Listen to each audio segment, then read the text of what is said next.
Ito ay ang mga kwento ng sinapit na mga patron at santo na mga panahon na kinakailangan pa na ipaglaban ang relihiyon na kanilang pinaniniwalaan. Si Saint Valentine. Ang buwan ng Pebrero ay buwan dapat ng mga puso at pati na rin ang mga nag-iibigan. Ngunit bago pa ito naging Happy Valentines, ito muna ang sinapit ng santo ni si Valentino. Pastor na Kristiyano sa Roma itong si Valentine. Ito ay ang kapanahunan ng ikatlo pa na siglo. Ikinasal nito ang mga nag-iibigan din na mga Kristiyano. Mahigpit na ipinagbabawal ito ng emperador na Romano na si Claudius II. Ngunit hindi naman ito masyadong napapansin ang ginagawa ni Valentine hanggang sa magtangka ito na gawing Kristiyano mismo ang emperador. Dahil dito pinatawan ito ng kaparusahan sa pamamagitan ng paghataw sa kanya ng pamalo. Ginamitan din siya ng bato. Ayon sa emperador na pagbibigyan nito itong si Valentines na mabuhay kung lilipat siya at paniniwalaan at iiwan ang Kristyanismo na pinaniniwalaan. Tinanggihan niya ito. Inalisan ng ulo si Valentino ng ika-14 ng Pebrero ng taong 270 AD.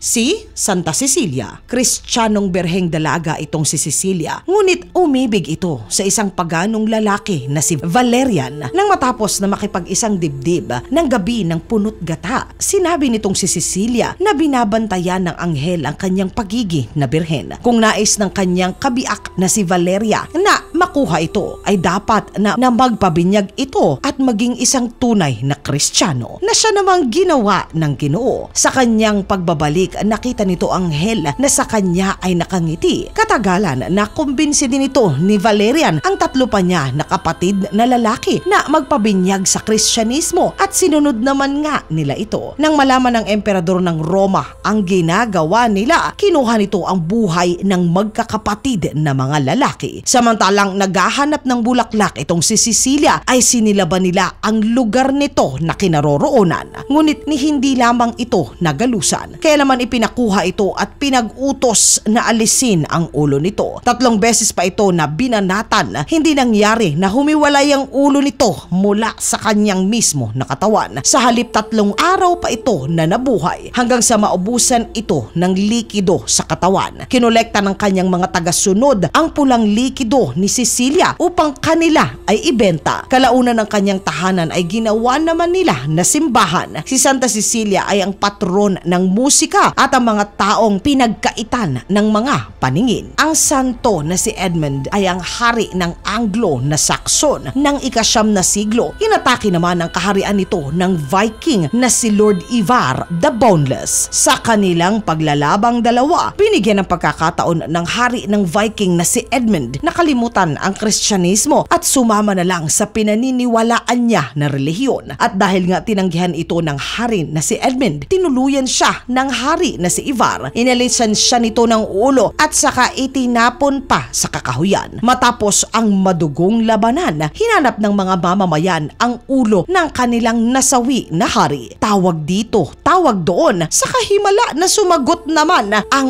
ulo nitong si Edmund. Sabi niya ay narito ako. Kanilang nakita na hawak-hawak ito at tila ba pinoprotektahan ng isang mabagsik at malaki na lobo. Matapos nito ay ibinalik nila sa lalagyan ang ulo ng hari at pinag-isa ang kanilang katawan. Gumaling naman ang sugat nito sa leeg at naging isa muli ang ulo at katawan. Ayon sa tala na hindi nabubulok ang katawan ng haring si Edmund, ito ay kahit pa ilang dekada na ito ay pumanaw na. Siya ay ang naging patron ng mga hari ng mga lobo at biktima ng pagpapahirap. Si Perpetua at si Felicity. Naganap ito ayon sa tala ng ika-203 BC pa. Itong si Perpetua ay lumaki sa karangyaan. Ang ama nito ay isa sa mga pinakamayaman na pagano. Ikinasal itong si Perpetua at mayroong isang anak na lalaki pa. Ipinagbawal man ng kanyang ama, itinuloy nitong si Perpetua ang paglipat ng relihiyon sa Kristyanismo. Ito ay kahit pa alam na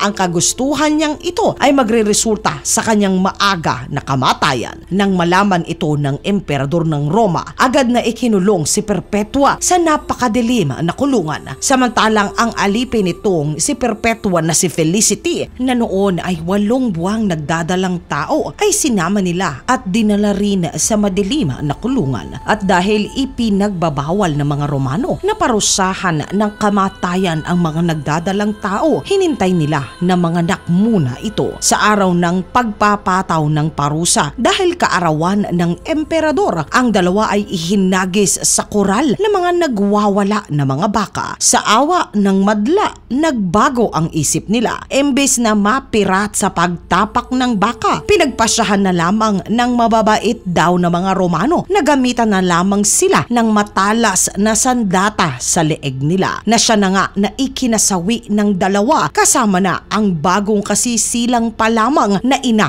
na si Felicity. Ang dalawa ay ang naging patron ng mga nagdadalang taong ina, mga ranchero at maging mga matador. Dimphana, naganap ito ng ika-7 siglo nang ang Kristiyanong ina nitong si Dimpha ay pumanaw. Ninais ng ama ng dalaga na palitan ito ng babae na kasing kawangis ng yumao na asawa niya. Ngunit sa tagal, natanto nito na hindi na siya makakikita pa ng babae na kawangis ng asawa niya. Kaya naman ang pinakamalapit na pwede para sa kanya ay ang sariling mismo na anak niya. Walang iba kung hindi si Dimphana. Nang marinig ito ng 14 na taong gulang na dalaga, ay tumakbo ito kasama ang alipin papunta sa bansa ng Belgium at doon silang dalawa ay nagtago. Ngunit hindi rin nagtagal ay nahanap sila ng kanyang galit na ama. Kinausap siya nito at pinakiusapan na bumalik na sa kanila upang siya na ay ang maging bago niya na asawa. Ngunit dahil sa paniniwalang Kristyanismo, agad na tinanggihan niya ang alok na ito. Sa mismo namang kanyang kinatatayuan, inalisan siya ng ulo ng sarili niya na ama. Ayon sa ama na kung hindi rin lamang siya ay wala nang dapat na ibang makinabang pa sa sariling anak niya. Si Dimphana ay ang naging patron ng may mga sakit sa kaisipan, biktima ng pangangalun niya at ang mga naglalayas. Syriacus. Sa pag-uumpisa ng ika-4 na siglo, isang mayamang Romano ang nagpasya na sasali na siya sa paniniwala ng Kristyanismo. Ibinenta nito at idinonate niya ang lahat ng kanyang kayamanan at mas pinili pa na tumulong sa mga mahihirap at naaapi ng panahon ng emperador na Romano na si Diocletian. Nang kasihan ng masamang espiritu ang anak ng emperador, ay agad nitong ipinatawag si Syriacus. Ito ay upang siya ay gamutin at ito naman nga